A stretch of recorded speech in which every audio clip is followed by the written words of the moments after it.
So if you were to lose an election, would you recalibrate or reassess? Maybe even change course? Now, what if you're Donald Trump? Well, history suggests he doesn't pivot at all. He pushes. And that's why what just happened might matter more than it appears. Because yesterday, voters in two key states, Virginia and New Jersey, elected Democrats for governor.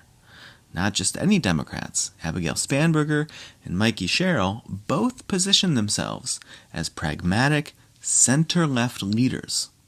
And funny enough, they didn't win by shouting louder. They won by offering something in short supply: steadiness and competence. And that message just so happens to come after roughly 10 months of Trump's second term. So, what did he do in response? Well, he didn't say, maybe we're losing the middle, or maybe it's time to listen harder.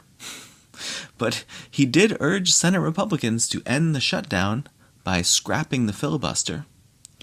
And that's not a course correction.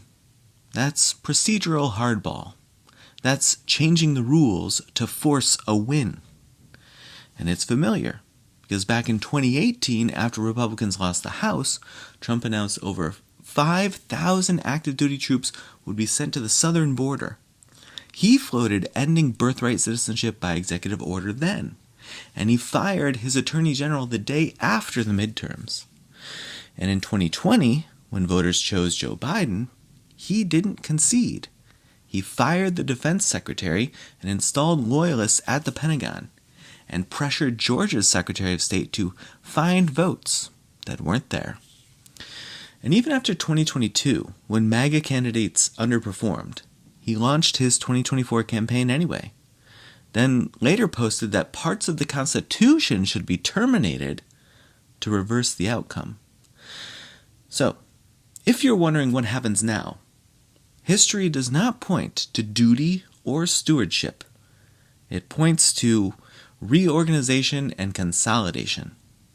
And here in 2025, with a record-long shutdown already in play and broad emergency powers staying firmly, unquestionably in place, there's a real risk that rejection won't lead to reflection. It'll lead to hardening, calcifying. And that matters for how we govern.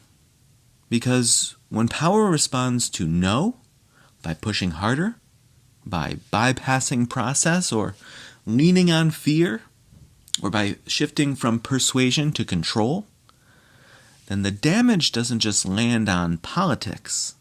It lands on rights, and on oversight, and ultimately on consent, the consent of the governed. So the question this week is, what happens now that he lost? What kind of power hears no and answers, then I'll take more? And what do we do if the next move is a big one?